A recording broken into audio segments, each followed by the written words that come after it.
بسم اللہ الرحمن الرحیم۔ ناظرین، اس سے پہلے ایک ویڈیو میں اس موضوع کو زیر بحث لائے تھے کہ سیدہ عائشہ رضی اللہ عنہا کا حضرت علی رضی اللہ عنہ سے جو بھی مشاجرات کے امور میں اختلاف ہوا اس کا شرعی حکم کیا ہونا چاہیے۔ اور اس ضمن میں ہم نے کوشش کی کہ جو گفتگو کا طریقہ ہے اصولی اور فقہی اور قانونی انداز میں وہ آپ تک پہنچایا جائے۔ اس پہلو کے بعد بعض حضرات کی طرف سے کچھ سوالات سامنے آئے، جس میں سے ایک بہت اہم سوال یہ ہے کہ اہل سنت کے ائمہ میں سے بڑے بڑے علماء نے حضرت عائشہ صدیقہ رضی اللہ عنہا اور اسی طریقے سے اصحاب صفین جیسے کہ حضرت امیر معاویہ یا حضرت عمر بن عاص رضی اللہ عنہم، ان کے لیے باغی کے الفاظ استعمال کیے ہیں کہ یہ لوگ بغاوت کرنے والے تھے۔ تو اس سے لوگوں کے ذہن میں یہ سوال پیدا ہو رہا ہے کہ اگر یہ ایک اجتہادی خطا کا معاملہ تھا تو انہیں باغی کس معنی میں کہا گیا ہے پھر۔ اور اس پہلو کو بنیاد بنا کر ہمارے ارد گرد دو قسم کے رویے پیدا ہو گئے ہیں۔ ایک قسم کا رویہ وہ ہے جسے جاوید احمد غامدی صاحب جو ہیں وہ پیش کر رہے ہیں، اور ایک قسم کا رویہ وہ ہے جس کا اظہار جو ہے وہ ہمارے ہاں ایک مشہور محترم شخصیت ہیں انجینئر مرزا صاحب، وہ لوگوں کے سامنے لا رہے ہیں۔ اب ان دونوں کے استدلال کا ورژن کیا ہے، پہلے ہم اسے سمجھنے کی کوشش کرتے ہیں۔ یہ دراصل دونوں افراط و تفریط پر مبنی، ایک دو ایکسٹریمز پر مبنی ایک اوپینین ہے جو اسی لفظ کے ارد گرد گھوم رہے ہیں۔ مثلا ایک فریق اس کو یوں پیش کرتا ہے کہ چونکہ حضرت علی رضی اللہ عنہ خلیفہ عادل تھے، وہ خلیفہ راشد تھے، اس کا مطلب یہ ہوا کہ جنہوں نے ان کے خلاف اقدام کیا وہ باغی تھے،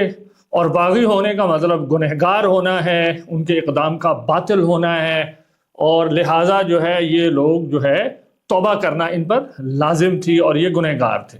یہ ایک ورژن ہے، جیسا کہ میں نے آپ کو کہا، جو ہمارے ہاں انجینئر صاحب کی جو ڈسکورس ہے اس کے نتیجے میں لوگوں کے ذہن میں پیدا ہو جاتا ہے۔ جبکہ جو دوسرا ورژن ہے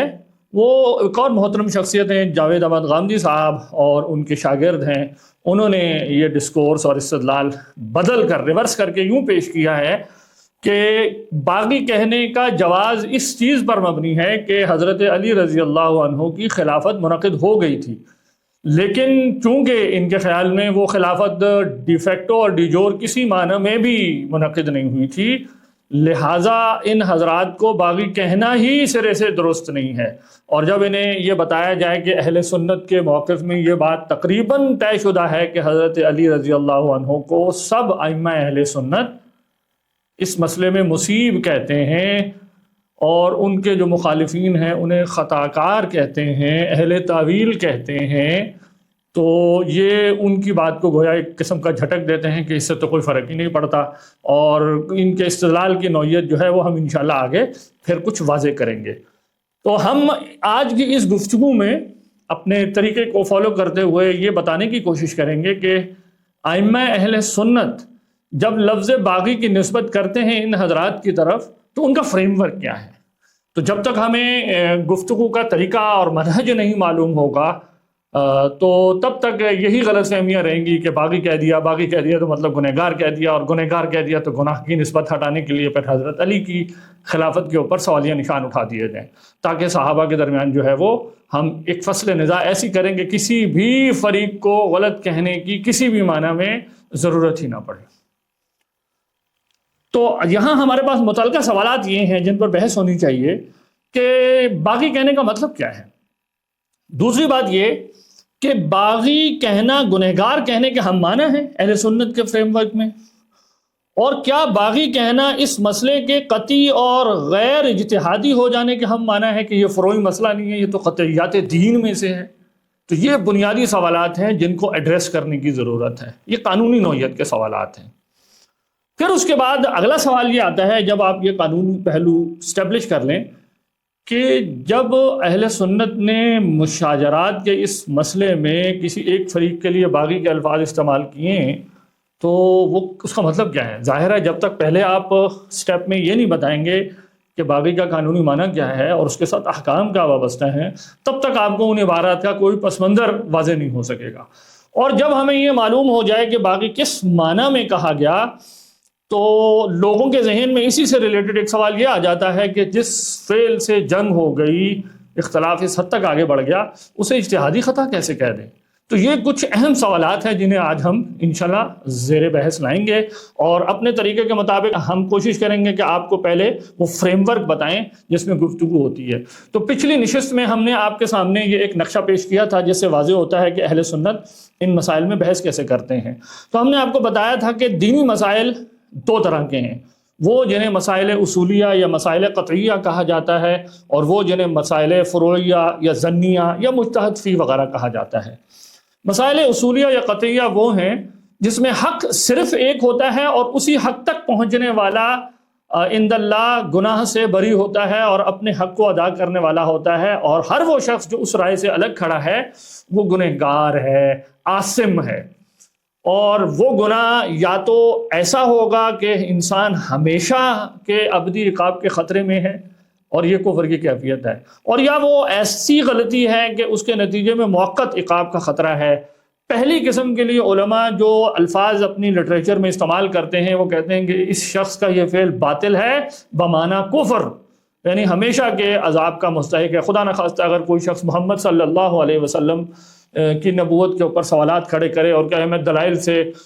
راضی نہیں ہو سکا، ہم یہ نہیں کہہ سکتے اس کو کہ یہ شخص بھی مجتہد ہے تو اس وجہ سے ہو سکتا ہے یہ گنہگار نہ ہو، بلکہ ہم کہیں گے اس کو ابدی عقاب کا خطرہ ہے، کیونکہ یہ مسائل اصولیہ میں سے ہے دین کے۔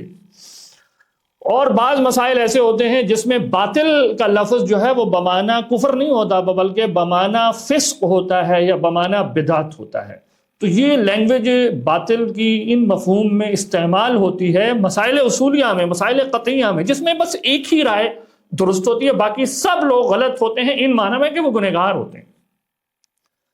اس کے برعکس جو ہمارے ہاں فروعی مسائل ہیں اس پر علماء کا یہ کہنا ہے کہ فروعی مسائل میں حق یا تو ایک ہوتا ہے لیکن اس تک پہنچنا واجب نہیں ہے۔ یہ میں پیچھے اس کی تفصیلات بیان کر چکا ہوں، یہاں صرف ریکیپ دے رہا ہوں۔ تو یہاں پھر جو علماء یہ کہتے ہیں کہ فروعی مسائل میں بھی حق ایک ہی ہوتا ہے لیکن اس تک پہنچنا ہر شخص کے لیے واجب نہیں ہے، بلکہ اپنے اپنے اجتہاد کے ذریعے جو جہاں تک پہنچا ہے وہ شارع کے نزدیک مصیب ہے اور اس کے حکم کی اطاعت کرنے والا ہے، جس کی مثال علماء یوں دیتے ہیں کہ مثال کے طور پہ بادشاہ کی کوئی قیمتی چیز اگر گم جائے اور وہ لوگوں کو اور اپنے افسروں کو کہے کہ جاؤ اسے تلاش کرو، ڈھونڈ کے لاؤ میرے لیے، اور وہ ہر افسر اپنے اپنے علم کے مطابق کسی ایک ڈائریکشن میں چلا جائے اسے تلاش کرنے کے لیے، کسی ایک مقام پہ اس کو ڈھونڈتا ہے، تو اگرچہ وہ شے ہر مقام پر تو نہیں ہے لیکن ہر شخص چونکہ بادشاہ کی حکم کی تعمیل اپنے اپنے علم کے مطابق اجتہاد کے مطابق کر رہا ہے تو ہر کسی کو ثواب ملے گا، اگرچہ وہ شے کسی ایک ہی ڈائریکشن میں پڑی ہوئی ہے۔ اور جس شخص نے وہ شے پا لی اس کو گویا بادشاہ دو اجر دے گا، دو انعام دے گا، ایک تو یہ کہ وہ تگ و دو کر رہا تھا اور دوسرا یہ کہ اس نے پا بھی لیا۔ یہ علماء کہتے ہیں کہ فروعی مسائل میں، اجتہادی مسائل میں مصیب ایک ہی ہوتا ہے جو دو گنا اجر کا مستحق ہوتا ہے، اور جو وہاں تک نہیں پہنچ سکا وہ غیر مصیب ہے، اس کے لیے خطا کار کا لفظ بھی استعمال کر دیا جاتا ہے، ان کے لیے اہل تعویل کا لفظ بھی استعمال کر دیا جاتا ہے، اور بعض اوقات باطل کا لفظ بھی کہہ دیتے ہیں، لیکن وہ باطل فروعی مسائل میں ان معنی کے اندر آ رہا ہوتا ہے۔ اور اس شخص کے لیے بھی یہ یہی کہتے ہیں کہ یہ شخص اپنے اجتہاد کی وجہ سے ایک اجر کا مستحق ہے۔ جن علماء نے کہا کہ فروعی مسائل میں عند اللہ یعنی اللہ کے حضور حق ایک سے زیادہ ہیں، متعدد ہوتے ہیں، وہ کہتے ہیں کہ اجتہاد کرنا واجب ہے اور ہر فریق جو ہے وہ اس میں مساوی طور پر مصیب ہوتا ہے۔ یہ ساری گفتگو ہم نے پہلے آپ کے سامنے پیش کی ہے۔ اس سب کا خلاصہ جو سامنے آتا ہے وہ سمجھ لیں کہ مسائل فروعیہ کے اندر یعنی جو فقہیات کے باب کے اندر جو مسائل ہوتے ہیں اس میں ہر مجتہد جو ہے وہ گناہگار نہیں ہوتا، کوئی بھی گنہگار نہیں ہے، کسی کی طرف گناہ کی نسبت نہیں کی جاتی، اسم کی نسبت نہیں کی جاتی، اور اپنے اجتہاد کے مطابق وہ حکم اللہ کو ادا کرنے والا ہے، وہ اسی حکم کا مکلف ہے جو اس کے اجتہاد اور دلیل کی روح سے اس کو سمجھ میں آ گیا ہے۔ مثال کے طور پر وضو، طلاق اور اسی طرح صلاۃ اور روزے وغیرہ کے بہت سارے ایسے فقہی مسائل ہیں جس میں حنفی اور شافعی یا مالکی فقہ کے اندر فرق ہے، لیکن کوئی یہ نہیں کہتا کہ شافعی جب وہ اس حکم پر عمل کر رہا ہے تو وہ اللہ کے کسی حکم کو ادا ہی نہیں کر رہا، اور اس کو چاہیے کہ وہ جا کر دوبارہ سے اپنا اس حکم ادا کرے، بلکہ یہی کہا جاتا ہے کہ اس کا یہ حکم وہی ہے جو اس کا اجتہاد اس کو وہاں تک لے گیا ہے، اور وہ اس حکم کو ادا کر دینے والا ہے جو اس کی اجتہاد کی وجہ سے اس کی طرف متوجہ ہو گیا، اور اس معنی میں وہ مصیب ہے، اس معنی میں کہ اللہ کی طرف جو اس کی ذمہ داری اس کی اجتہاد کی وجہ سے لازم آ رہی تھی وہ اس کو ادا کر دینے والا ہے، اور اس اجتہاد کی وجہ سے وہ ایک اجر کا مستحق ہے، گنہگار نہیں ہے، ایک اجر کا مستحق ہے۔ اور آخری بات یہ کہ چونکہ یہ سارے فروعی مسائل ہیں، اس لیے اس دائرے کے اندر متعدد آراء اہل سنت کے اندر پائی جانا ایک معمول کی بات ہے، جائز ہے، اس میں کوئی مسئلہ نہیں ہے، لیکن اس کو اب تھیورائز کیسے کر رہے ہیں کہ ایک حق ہے یا متعدد ہیں، اور پھر اس میں کافی تفصیلات ہیں، اور ان تفصیلات کی وجہ سے علماء کی جو لینگویج ہے کہ وہ جو صحیح رائے تک نہیں پہنچا اس کے بارے میں بدل جاتی ہے، اور اصول فقہ کے اندر جو اجتہاد کے ابواب ہیں وہاں یہ ساری تکنیکی بحثیں موجود ہیں۔ انفارچونیٹلی ہوتا یہ ہے کہ ہمارے دور میں لوگ فقہی اور اصولی ذہن نہ رکھنے کے باعث مسائل پر، جزوی مسائل پر گفتگو کرتے ہیں، لیکن اپنا اصول واضح نہیں کرتے کہ ہمارا اصول کیا ہے۔ اب ہم تھوڑا سا آگے بڑھتے ہوئے یہ سمجھتے ہیں کہ فقہ کے اندر جب حکومت مخالف ایکٹیویٹیز کا انالیسس کیا جاتا ہے تو اس کے لیے بھی ایک فریم ورک ہے کہ باغی سے مراد کیا ہے، وہاں ہمیں سمجھ میں آتی ہے۔ تو یہاں ہم نے آپ کے سامنے ایک چارٹ رکھا ہے جس میں ہم نے یہ بتایا ہے کہ جو قانون مخالف یا حکومت مخالف ایکٹیویٹی ہو سکتی ہے اس میں دو پہلو ہیں، ایک تعویل کا پہلو ہے اور ایک منع کا پہلو ہے، یعنی طاقت ہونا یا نہ ہونے کا پہلو ہے۔ تعویل سے ہماری مراد یہ ہے کہ بعض لوگ حکومت مخالف ایکٹیویٹی یا قانون کو اپنے ہاتھ میں اس وجہ سے لیتے ہیں کہ ان کے پاس کوئی ایسی وجہ ہوتی ہے جو قابل لحاظ ہوتی ہے، اور بعض اوقات لوگ ایسے افعال کرتے ہیں کہ ان کے پاس کوئی قابل لحاظ وجہ نہیں ہوتی۔ تو تعویل حکومت کے خلاف کسی اقدام کے لیے بندے کے پاس دلیل ہوگی یا نہیں ہوگی، اور اسی طریقے سے یہ جو شخص اقدام کر رہا ہے یا اس کے پاس ایک ایسا طاقتور گروہ، ایسا طاقتور جتھا ہوگا یا نہیں ہوگا جس کی بنیاد پر یہ حکومت کوئی رٹ کو چیلنج کر سکتا ہے، یا مثال کے طور پہ کسی علاقے پہ قبضہ کر سکتا ہے، یا بہت سارے افراد ہیں اس کے پاس، یا اس کے پاس اسلحہ ہے وغیرہ وغیرہ۔ یہ ساری صورتیں ہیں جس میں ہم کہیں گے کہ اس کے پاس منع ہے، اور یعنی طاقت ہے چیلنج کرنے کی۔ اور دوسری یہ کہ نہیں ہے، بس یہ کہ اس کے اوپینین ہے، وہ حکومت خلاف کبھی احتجاج کرتا ہے، کبھی کچھ کرتا ہے وغیرہ۔ تو یہ دو پہلو ہیں جس کو سمجھنا ضروری ہے۔ تو سب سے پہلے ہم یہ دیکھیں کہ پہلا یعنی امکان یہ ہے کہ کسی شخص کے پاس حکومت خلاف ایکٹیویٹی کر رہا ہے لیکن تعویل نہیں ہے اس کے پاس، اور اس کے پاس طاقت بھی نہیں ہے کہ وہ کہیں اپنی مطلب یہ کہ اپنے گروہ کی رٹ جو ہے اسٹیبلش کر لے۔ یہ گویا عام مجرمین ہوتے ہیں جو حکومت مخالف اور قانون مخالف ایکٹیویٹیز کرتے ہیں، اور ان کو کرمنل لاز کے تحت جو بھی سزائیں ہو سکتی ہیں وہ ان کو دی جا سکتی ہیں۔ لیکن اگر تعویل نہ ہو اور اس کے ساتھ ان کے پاس لیکن طاقتور ایک جتھا ہو، منع ہو، تو ایسے لوگوں کو ڈاکو یا لصوص کہا جاتا ہے۔ یہ دونوں گنہگار ہیں۔ مثال کے طور پر جس طرح پاکستان میں مشہور ہے کچے کے ڈاکو، اب یہ وہ لوگ ہیں جو حکومت کی رٹ کو اوور آل چیلنج نہیں کر رہے، بلکہ یہ لوگوں کو کبھی لوٹ لیتے ہیں، کبھی کچھ کر لیتے ہیں، تو بغیر تعویل کے جو ہے یہ حکومت مخالف ایکٹیویٹیز کرتے ہیں، اور اس وجہ سے ان کو ڈاکو کہا جاتا ہے، اور ان کے احکام جو ہیں وہ کرمنل لاء کے مطابق سمجھے جاتے ہیں۔ دوسری کیفیت یہ ہے کہ ایک ایسا گروہ حکومت کے خلاف ہے، ایک ایسا شخص ہے جس کے پاس کوئی تعویل ہے، کوئی دلیل ہے۔ مثال کے طور پر کئی دفعہ حکومت اپوزٹ موومنٹس ہوتی ہیں، کبھی وہ صوبائی لیول پر ہوتی ہیں، کبھی وہ کسی ایشو بیسڈ ہوتی ہیں، ان کو کہا جاتا ہے کہ ان کے پاس کوئی دلیل ہے، they have some valid reason, کہ وہ اس کے اوپر آرگیو کر رہے ہوتے ہیں کہ اس میں جو حکمران وقت ہے اس کا استدلال محل نظر ہے، درست نہیں ہے، تو ہم کہیں گے کہ اس شخص کے پاس کوئی تعویل موجود ہے، کوئی دلیل موجود ہے حکومت کی اپوزیشن کرنے کے لیے۔ اب یہ جو لوگ ہیں جن کے پاس کوئی تعویل ہو، یا ان کے پاس طاقت نہیں ہوگی یا ہوگی، اگر ان کے پاس طاقت نہیں ہے تو یہ بھی اگر کوئی ایسا اقدام نہیں کرتے جس سے حکومت کی کوئی قانون جس کو کہیں قانون شکنی کی جائے، جیسے مثال کے طور پہ کوئی ایجیٹیشن کرتا ہے یا تنقید کر دیتا ہے، تو ظاہر ہے اس سے کوئی فرق نہیں پڑتا، ایسے لوگوں کو کچھ نہیں کہا جائے گا۔ لیکن اگر یہ کسی کا نقصان کر دیتے ہیں، پراپرٹی جلا دیتے ہیں مثال کے طور پر، تو ان کو بقدر جرم جو ہے وہ سزا دی جائے گی کرمنل لاء کے مطابق۔ لیکن اس کے بعد دوسری کیفیت یہ ہے کہ ان لوگوں کے پاس ایک طاقتور جتھا بھی ہو اور یہ حکومت وقت کو کسی معنی میں معطل کر سکتے ہوں ان کے احکامات کو. یہ وہ گروہ ہے جس کو فقہا اپنی لینگویج میں باغی کہتے ہیں، کہ ان کے پاس تعویل بھی ہے اور ان کے پاس منع بھی ہے. اب یہ وہ لوگ جن کے پاس تعویل ہے یہ پھر دو طرح کے ہیں. اب یہاں یہ بنیادی نقطہ ہے سمجھنے کا، یہ گروہ دو طرح کا ہوگا، یا تعویل کرنے والا مجتہد ہوگا یا غیر مجتہد ہوگا. مجتہد کرنے کا مطلب یہ ہے کہ وہ دین کو احکام سمجھنے کا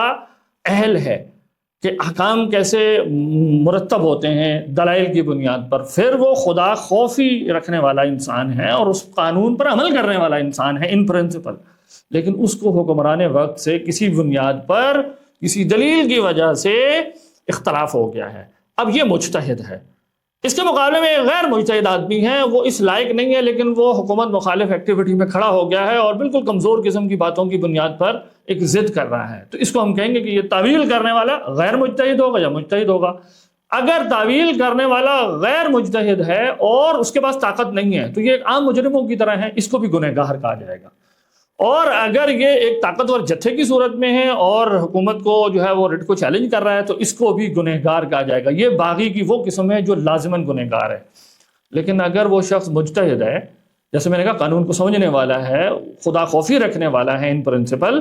تو اگر یہ شخص حکومت مخالف کو اقدام کر رہا ہے تو اگر اس کے پاس طاقت نہیں ہے یا طاقت ہے، in any case criminal law کے تحت ان کے اوپر مجرم یا باغی کا اطلاق تو ہو سکتا ہے لیکن انہیں گنہگار نہیں کہا جائے گا. تو یہ بنیادی طور پر فرق سمجھ لیجئے. اب اس فریم ورک کو سامنے رکھتے ہوئے جو میں نے آپ کے سامنے پہلے نقشہ رکھا تھا اس میں آپ غور کریں کہ جو اہل تعویل کہلاتے ہیں فروعی مسائل کے اندر، خطا کار کہلاتے ہیں فروعی مسائل کے اندر، علماء ان علماء کے نزدیک جن کے نزدیک حق صرف ایک ہوتا ہے. اب ذرا آپ اس کو میپ کر کے دیکھیں اس نقشے پر تو آپ کو صاف نظر آئے گا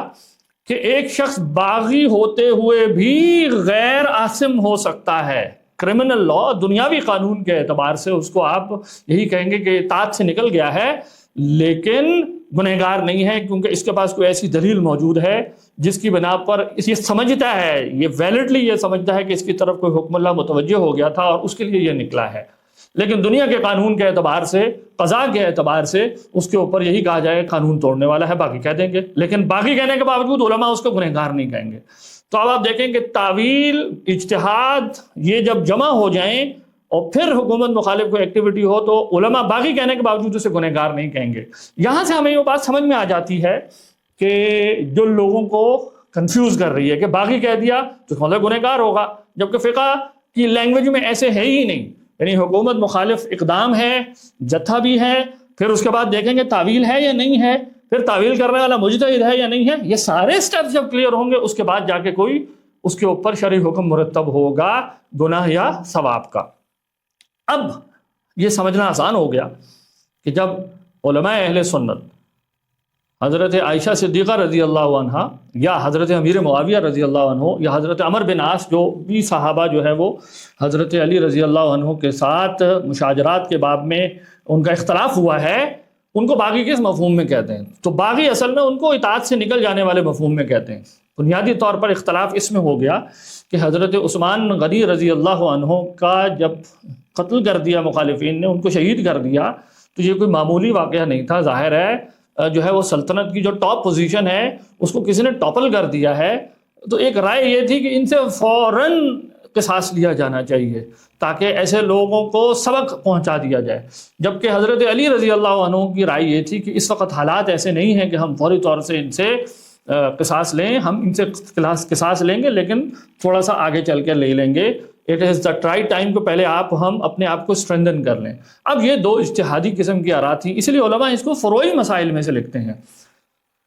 اب یہاں اصل بات سمجھنے کی اور مدعے کی یہ ہے کہ جو بھی شخص اس مسئلے پہ بحث کر رہا ہے اس کو پہلے یہ متعین کرنا ہوگا کہ کیا حضرت علی رضی اللہ عنہ کی خلافت منعقد ہوئی تھی یا نہیں. تو یہ جو ہمارے درمیان بیٹھے ہوئے فریقین باتیں کر رہے ہیں کوئی نئی بات نہیں کر رہے، یہ پرانی باتیں. ایک گروہ پہلے بھی ایسا رہا ہے جنہوں نے حضرت علی کو برا بلا کہا، اور انہوں نے یہی کہا اپنی قول کی ہم آہنگی کو برقرار رکھنے کے لیے کہ حضرت علی کی تو خلافت ہی منعقد نہیں ہوئی تھی، اور اس لیے وہ ان کے مخالفین کو حق پر کہتے تھے، اور حضرت علی کو بعض لوگ تو گناہگار بھی کہتے تھے اور بعض لوگ انہیں خطا کار کہتے تھے، اجتہادی خطا والے میں۔ جبکہ ایک گروہ جو ہم جانتے ہیں وہ یہ ہے کہ وہ ان کے ہاں چونکہ امامت کا ایک خاص تصور ہے، تو وہ کہتے تھے کہ حضرت علی ہی حق پر تھے اور دوسرے باطل پر تھے، اور باطل یا وہ کفر کے معنی میں لیتے ہیں اور یا فسق کے معنی میں لیتے ہیں۔ اہل سنت نے ان دونوں مواقف کو نہیں لیا، انہوں نے فقہ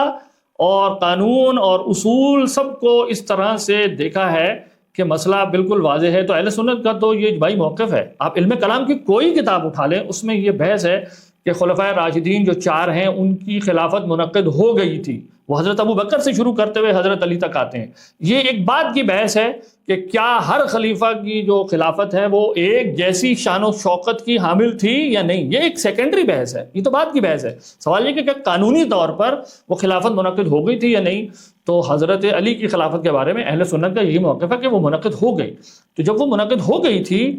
تو حضرت علی کو یہ حق تھا کہ وہ اپنے اجتہاد کے مطابق مخالفین سے یہ مطالبہ کرتے کہ تم میری اطاعت کرو اس مسئلے میں کہ ہم اس فیصلے کو کچھ مؤخر کر دیں، اور اس میں حضرت علی حق پر تھے اس بات کی اطاعت کرنے کا تقاضا کرنے میں۔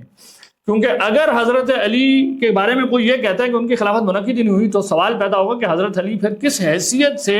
ان لوگوں کے اوپر چڑھائی کر رہے تھے یا اپنی فوج ان کے خلاف لڑنے کے لیے لے گئے تھے۔ یہاں ان لوگوں کو پھر ایسے ٹیکنیکی سوالوں کا جواب دینا چاہیے۔ تو اہل سنت حضرت علی کی خلافت منعقد مانتے ہیں، اور یہ اس کا منطقی تقاضا ہے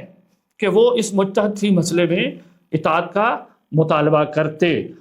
اور جو مخالفین ہیں انہیں اسی ٹیکنیکل میننگ میں، جیسے میں نے آپ کو کہا، باقی کہا جاتا ہے کہ وہ اطاعت سے نکل گئے، اگرچہ اہل تعویل تھے اور ان کے پاس دلیل تھی اور وہ خود مجتہد بھی تھے۔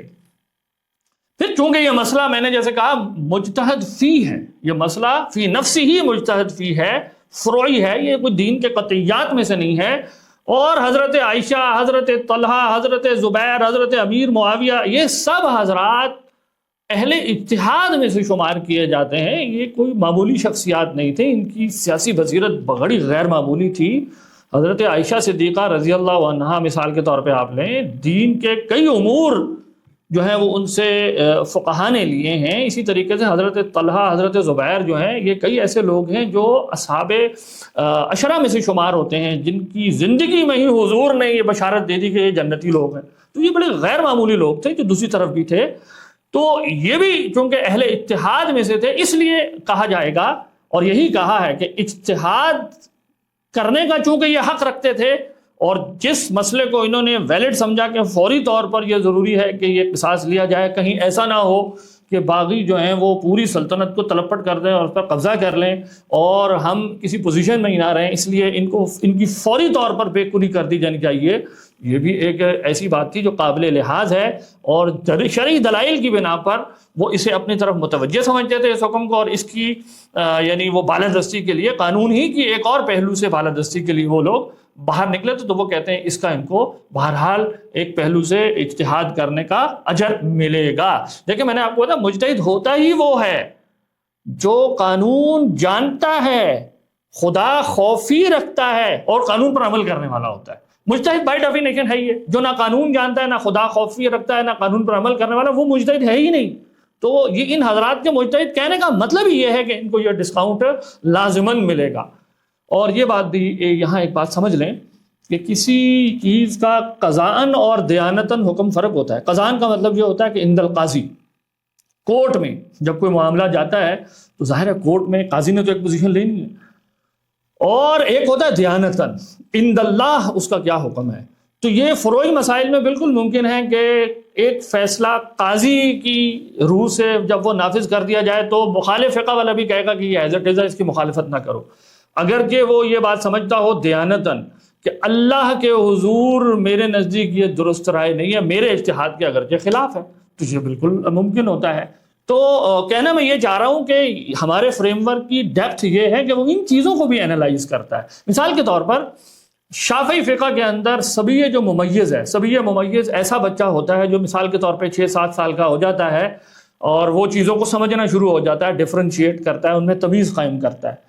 تو سبیہ ممیز کی بیع شافعی فقہ کی روح سے منعقد نہیں ہوتی، حنفی اس کی فقہ کو جائز سمجھتے ہیں۔ شافعی فقہ کے نزدیک جو ہے وہ بالغ ہونا یہ لازم ہے بیع کے انعقاد کے لیے، تب اس کا کنسنٹ ویلڈ مانا جائے گا۔ اب اگر ایک شافعی حنفی اسٹیٹ میں رہتا ہے اور اس کو کوئی ایسی صورتحال پیش آ گئی ہے کہ ایک سبیہ ممیز نے کوئی چیز بیچ لی یا خرید لی اور معاملہ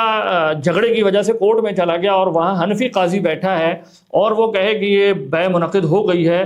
تو حنفی کے اس فیصلے کو شافعی یہی کہے گا کہ یہ منعقد ہو گیا، اس کے خلاف نہیں نکلا جائے گا، اگرچہ میرے نزدیک عند اللہ یہ فیصلہ غلط ہے، میری دلیل یہاں تک نہیں پہنچی۔ تو یہ ہوتا ہے فروعی مسائل میں ڈائیورسٹی۔ اسی طریقے سے قضاءً وہ حضرات جو حضرت علی کی خلافت منعقد ہونے کے بعد ان کے اطاعت سے نکل گئے، ان کے لیے یہ لفظ ٹیکنیکلی یہی استعمال ہوگا، ٹیکنیکلی اسپیکنگ میں نے کہا باغی، لیکن باغی کہنے کا مطلب یہ نہیں ہے کہ یہ کوئی باطل بمعنی کفر ہے، باطل بمعنی فسق ہے، بلکہ یہ باطل بمعنی اجتہادی خطا ہے، اس سے زیادہ اس کا کوئی مطلب نہیں ہے۔ تو ہمارے دور کے جو جدید محققین ہیں ان کی غلطی یہ ہے کہ انہوں نے لفظ باغی کو گناہ کے ہم معنی سمجھ لیا، اور یہ جو ٹیکنیکلٹی ہے، یہ جو ڈائیورسٹی ہے سسٹم کی، اسے انہوں نے اپریشیٹ نہیں کیا۔ دیکھیے یہاں یہ بات سمجھیے کہ جب علمی بحث ہوتی ہے تو وہ الفاظ کے ساتھ نہیں ہوتی، وہ معنی کے ساتھ ہوتی ہے، وہ احکام کے ساتھ ہوتی ہے، وہ ججمنٹ کے ساتھ ہوتی ہے کہ آپ اس کے ساتھ کیا حکم وابستہ کر رہے ہیں، کیا کنسیپٹ واضح کر رہے ہیں، اس کے ساتھ کیا چیز جوڑ رہے ہیں، کیا چیز مراد لے رہے ہیں، یہ مطلب اہم چیز ہوتی ہے، صرف لفظ اہم نہیں ہوتا۔ تو باغی کہنے سے لازماً گنہگار ہونا یا کسی مسئلے کا قطعی ہونا یہ مراد نہیں ہے، پہلی بات۔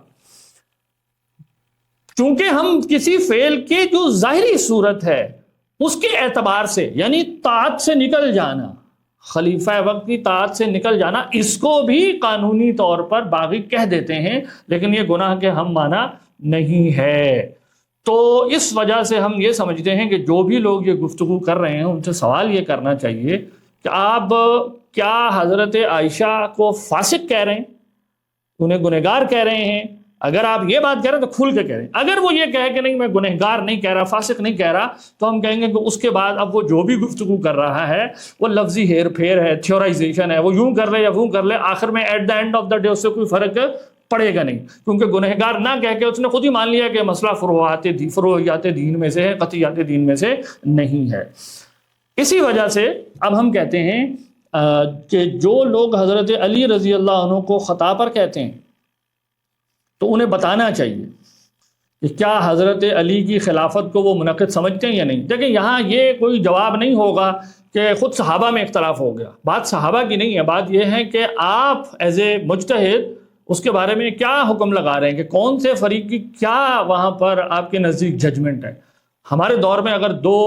گروہوں کا جھگڑا ہو جائے، حکومت یا اس کے حکومت مخالف، تو اس ہنگامے کے اوپر بھی ہم ماہرین بن کر بیٹھتے ہیں اور ہم کہتے ہیں کہ اس کا ایک حکم ہے، فلاں کی بات درست ہے، فلاں کی بات کا یہ پہلو غلط ہے۔ لیکن ان پرنسپل جو ہے وہ اگر آپ یہ مانتے ہیں کہ ایک ہی حق ہوتا ہے تو آپ یہ کہیں گے کہ میرے خیال میں یہ والا زیادہ راجح ہے، اور دوسرا جو ہے وہ یا مرجوح ہے یا اس میں خطا کا پہلو زیادہ ہے یا وہ جو ہے وہ باطل ہے، یہ ساری لینگویج آپ اس میں بولیں گے۔ تو ان لوگوں کو بتانا چاہیے کہ کیا حضرت علی رضی اللہ عنہ کو یہ خلیفہ راشد اور خلیفہ عادل مانتے ہیں یا نہیں مانتے۔ اگر مانتے ہیں تو پھر اس کا کیا تقاضا ہے، اس کا منطقی تقاضا کیا یہ نہیں ہے کہ اس فروعی مسئلے میں حضرت علی کو یہ حق تھا کہ وہ یہ کہیں کہ آپ میری اطاعت کر لیں۔ پھر جو ان کے مخالفین کے بارے میں یہ برائے عام کرنے کی کوشش کرے کہ گویا وہ گنہگار تھے، تو ہم ان سے یہ پوچھیں گے کہ کیا آپ یہ سمجھتے ہیں کہ یہ مسئلہ قطعیات دین میں سے ہے کہ قصاص لینا فوری طور پر واجب ہے یا بعد میں واجب ہے؟ یہ کیا قطعیات دین میں سے تھا؟ اگر آپ سمجھتے ہیں قطعیات دین میں سے تو آپ دلائل لے آئیں، اور آپ یہ بھی بتائیں کہ قطعی اور ظنی مسئلے کا فرق آپ کیسے کرتے ہیں، اور پھر آپ ہمیں یہ بھی بتائیں کہ کیا فروعات میں اختلاف کرنے سے گناہ لازم آ جاتا ہے آپ کے نزدیک؟ آپ کے دلائل کیا ہیں؟ آپ اپنے دلائل سامنے لائیں نا۔ ایک خبر واحد پیش کر دینا کیا کسی مسئلے کو قطعی بنا دیتا ہے؟ کیا آپ کے نزدیک قطعی اور ظنی خبر واحد کی بنیاد پر طے ہو سکتا ہے؟ پھر احتمالات جو ہیں، دلالت کی جو بحثیں ہیں ہمارے ہاں لنگوسٹک کی، ذرا آپ نے کبھی ان کے اوپر غور و فکر کیا ہے؟ کہ کیا وہ جو ایک حدیث ہے، ایک روایت آپ پیش کر دیتے ہیں، وہ اس مسئلے کو قطعیات دین میں سے ہونے کا فائدہ دے بھی سکتی ہے یا نہیں دے سکتی؟ یہ سارے تکنیکی پہلو ہیں جس کا جواب دینا پڑے گا ایسے لوگوں کو۔ اور کیا ایسا شخص کیا حضرت عائشہ صدیقہ کے بارے میں یہ رائے رکھتا ہے کہ وہ مجتہد نہیں تھی؟ تو یہ سارے امور ہیں جن کے بعد ہی کوئی حکم متعین ہو سکتا ہے، محض جذباتی انداز سے کچھ نہیں کہا جا سکتا۔ آخر میں چاہتا ہوں کہ کچھ عمومی قسم کے دلائل ہیں جو لوگ پیش کرتے ہیں، وہ بھی آپ کے سامنے رکھ دیے جائیں تاکہ معلوم ہو سکے کہ ان دلائل میں کوئی خاص وزن ہے نہیں، اور ان پر میں بہت مختصر کمنٹ کروں گا۔ پہلی بات، لوگ یہ کہتے ہیں کہ جی ہمیں صحابہ کے درمیان حکم ہی نہیں بننا چاہیے، ان کے درمیان جو بھی مشاجرات ہوگی بس اس کو چھوڑ دو، گویا اس کا مطلب یہ ہے کہ اگر کوئی اس پہ حکم لگا رہا ہے تو وہ غلط کر رہا ہے۔ ایسے لوگ جذباتی باتیں اس لیے کرتے ہیں کیونکہ ان کی فقہ سے کوئی مناسبت نہیں ہے۔ فقہ کے اندر یہ بات عام ہے، ہر فقہ کے مجتہدین کے ہاں، کہ صحابہ کے درمیان کسی مسئلے میں مختلف اقوال ہوتے ہیں، دو اوپینینز ہوتی ہیں، ملٹیپل اوپینینز ہوتی ہیں، اور مجتہد جو ہے وہ دلائل کی روشنی میں یہ بتاتا ہے یا یہ طے کرتا ہے کہ میں اس رائے کو ترجیح دوں گا اور اس رائے کو چھوڑ دوں گا۔ یہ تو فروعات میں عام ہے۔ دیکھیں صحابہ کا اتنے بڑے پیمانے پر اس میں اختلاف ہو جانا ہی اس کا پرائما فیسی ایویڈنس ہے کہ یہ فروعات میں سے، قطعیات میں سے یہ مسئلہ تھا ہی نہیں۔ ہم اس بات کا امیجن ہی نہیں کر سکتے کہ صحابہ کے درمیان معاذ اللہ یہ اختلاف ہو جاتا کہ زنا کرنا جائز ہے یا نہیں ہے، یا مثال کے طور پہ ختم نبوت کا جنہوں نے انکار کیا، صحابہ کے درمیان اختلاف ہو ہی نہیں سکتا تھا۔ ہم کہتے ہیں کہ قطعیات میں صحابہ اتنے بڑے پیمانے پر اختلاف کرتے، تو یہ تو تھا ہی فروعات میں سے، اور جب فروعات میں سے تو مجتہدین یہ کام عام کرتے ہیں۔ اس مسئلے میں بھی اگر مجتہدین یہ کہتے ہیں کہ حضرت علی مثال کے طور پہ حق پر تھے، یا وہ جن کے نزدیک دونوں مصیب ہو سکتے ہیں مساوی طور پر، اور وہ یہ کہیں کہ یہ دونوں مساوی اجر کے مستحق تھے دیانتاً قضاً، اگر کہ حضرت علی کی رائے درست تھی، تو ہم کہیں گے کہ یہ ایک عام پریکٹس ہے، اس میں توحش محسوس کرنے کی کوئی بات نہیں ہے۔ اور اسی دلیل کا ایک پہلو لوگ یوں پیش کرتے ہیں کہ آپ لوگ اس مسئلے میں ایسے دلائل پیش کر رہے ہیں جو خود صحابہ نے پیش نہیں کیے تھے تصفیہ کے لیے۔ اب یہ بھی ایک سطحی قسم کی بات ہے، کیونکہ فقہ کے اندر یہ شرط کہیں نہیں رکھی جاتی کہ اس مسئلے پر جو دلیل ایک مجتہد پیش کر کے اس جانب کو راجح کہہ رہا ہے، وہ دلیل خود اس صحابی نے پیش کی تھی یا نہیں کی تھی، ایسا تو کہیں ہے ہی نہیں۔ یہ علم کی دنیا میں کوئی شرط نہیں ہے کہ وہ جس دلیل کو میں پیش کر رہا ہوں وہ خود اس شخص نے وہ پیش کر دی تھی یا نہیں کر دی تھی۔ دلیل ہمیشہ موجود ہوتی ہے اور وہ کبھی بھی پیش کی جا سکتی ہے۔ کسی کا خاص موقع پر پیش نہ کرنا، اس بات کی کوئی دلیل نہیں ہے کہ وہ دلیل آج غیر معتبر ہو گئی ہے ہمارے تناظر کے اندر۔ دوسرا، لوگوں کو ایک اشکال یہ رہتا ہے کہ اس فعل سے جنگ ہو گئی تو اس کے نتیجے میں جو اتنا نقصان ہو گیا، اور آپ کہہ رہے ہیں اتحادی خطا ہے، ہم کہہ رہے ہیں کہ یہ کوئی بڑی بات نہیں ہے، ان معنوں میں کہ یہ عام طور پر ہم اپنے ارد گرد بھی ایسے واقعات دیکھتے ہیں کہ ایک شخص احتجاج کرنے نکلتا ہے کسی جائز وجہ کو لے کر، لیکن اس کے بعد ایونٹس اس طرح پائل اپ ہوتے چلے جاتے ہیں کہ چیزیں اس کے ہاتھ سے نکل جاتی ہیں اور جانبین کا نقصان ہو جاتا ہے۔ یہ ہمارے سامنے آئے دن جو ہے وہ ایسے سیاسی احتجاجات ہوتے ہیں، ہمارے اپنے ملک میں ہوتے ہیں، دنیا بھر میں ہوتے ہیں، اور جب بعد میں ایک شخص ماہر بیٹھ کر اس کا قانونی تجزیہ کرتا ہے تو وہ دونوں پارٹیز کے موقف میں کچھ نہ کچھ وزن محسوس کرتا ہے، اور وہ کہتا ہے کہ ان کے پاس بھی ایک اپنی بات کہنے کی گنجائش تھی، اگرچہ قانونی پہلو سے وہ قانون سے باہر نکل جانے والے تھے، اور اگرچہ اس میں کوئی جانوں کا نقصان بھی ہو گیا ہو۔ تو یہ کہنا کہ اس سے چونکہ نقصان ہو گیا اور اب ہم اس کو اجتہادی خطا نہیں کہہ سکتے، یہ ایک محل نظر یعنی بات ہے، اور اپنے ارد گرد کے حقائق کو بھی اگنور کر کے اس بات سے توحش محسوس کیا جاتا ہے۔ بعض لوگ اس مسئلے کو قطعی ثابت کرنے کے لیے یہ بات پیش کرتے ہیں کہ حضرت عائشہ صدیقہ رضی اللہ عنہا سے یہ بات ثابت ہے کہ انہوں نے اس پر ندامت کا اظہار کیا اپنے اقدام پر بعد میں، اور آپ رویا کرتی تھیں۔ اب اس روایت کے جو ثبوتی پہلو ہے ہم اس کو اگنور کر دیں تو بات یہ ہے کہ اس سے یہ کیسے ثابت ہوا کہ یہ مسئلہ قطعی ہے؟ یعنی وہ حضرات استدلال یوں کرتے ہیں کہ رجوع تو نہیں ہوتا فروعی مسائل میں، ہم کہتے ہیں کہ فروعی مسائل میں بھی رجوع ہوتا ہے، اس میں کون سی بڑی بات ہے؟ امام طحاوی جو ہیں وہ پہلے شافعی تھے، بعد میں وہ حنفی مذہب کی طرف آ گئے، تو وہ یہی کہیں گے کہ میں نے رجوع کر لیا ہے اسے، میں نے میری غلطی جو ہے وہ کسی دلیل کی وجہ سے مجھ پر واضح ہو گئی، اس لیے میں نے اپنا موقف چھوڑ دیا۔ تو یہ تو ایک عام بات ہے، تو فروعی مسائل کے اندر بھی رجوع ہوتا ہے۔ تو حضرت عائشہ کا اگر ہم اسے رجوع ہی قرار دیں تو اس سے یہ ثابت نہیں ہوا کہ یہ قطعی مسائل میں سے ہے، اور جس میں دوسرا جو ہے وہ باطل ہے، گنہگار ہے ان معنی میں۔ اور اس میں دوسرا پہلو یہ ہے کہ حضرت عائشہ کی ندامت کا مطلب یہ کہاں سے نکل آیا کہ وہ اس چیز پر نادم ہو گئی تھی کہ میں نے حضرت علی کی مخالفت ہی کیوں کر لی. دیکھیں اس کی کوئی توجیہ یہ بہت آسانی سے ہے کہ وہ اصل میں نادم اس پہلو پر تھی کہ اس سب کے نتیجے میں at the end of the day مسلمانوں کا نقصان ہو گیا. یعنی کئی دفعہ انسان ایک اچھے مقصد کے لیے نکلتا ہے اور جب اس کا ایک نقصان ہو جاتا ہے اور وہ دیکھ لیتا ہے کہ یار اس کا نتیجہ اچھا نہیں نکلا تو وہ بھیج کے پچھتاتا ہے. اور ایسے اقوال حضرت علی رضی اللہ عنہ سے بھی منقول ہیں. روایات میں آتا ہے، آپ کہتے ہیں جب آپ نے وہ جنگ جمل والے دن دیکھا کہ مسلمانوں کا خون خرابہ ہو گیا تو آپ کہتے ہیں کہ اے اللہ ہم نے اس کا تو ارادہ نہیں کیا تھا، ہم تو یہ نہیں چاہتے تھے. ایسے ہی آپ اپنے بیٹے سے فرمایا کرتے تھے جنگ جمل کے بعد، کاش کہ میں آج سے 20 سال پہلے ہی فوت ہو گیا ہوتا. وہ کیوں فرما رہے ہیں؟ کیا ان کو وہ یہ اس کا یہ مطلب ہے کہ حضرت علی اس بات کو اپنے موقف سے رجوع کر رہے ہیں؟ نہیں، اس کا یہ مطلب نہیں ہے. اس کا مطلب یہ ہے کہ جو نتائج پیدا ہو گئے اس سب صورتحال کے بعد دونوں فریق کو اس کے بعد اس پر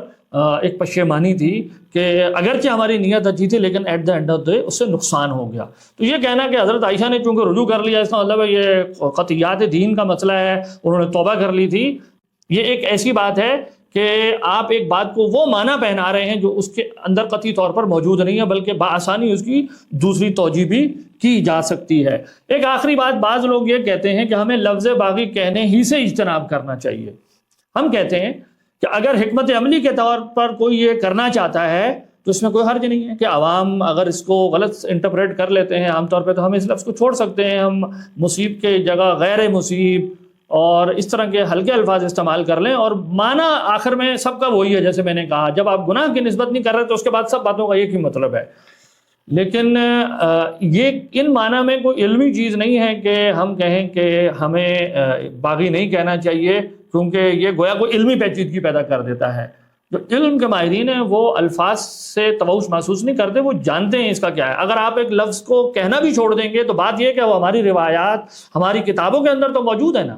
تو اس کو کوئی اگر غلط انٹرپریٹ کر رہا ہے تو ہمیں سمجھانے کی کوشش بھی کرنی چاہیے کہ بھائی ہمارے علماء جب ان موضوعات پہ گفتگو کرتے ہیں تو وہ الفاظ کیسے استعمال کرتے ہیں. تاہم ہیونگ سیڈ دیٹ، یہ بات بھی یاد رہے کہ ان حضرات کو باغی کہنا یہ کوئی شرعاً واجب چیز نہیں ہے کہ ہم کہیں کہ ضرور کہنا چاہیے.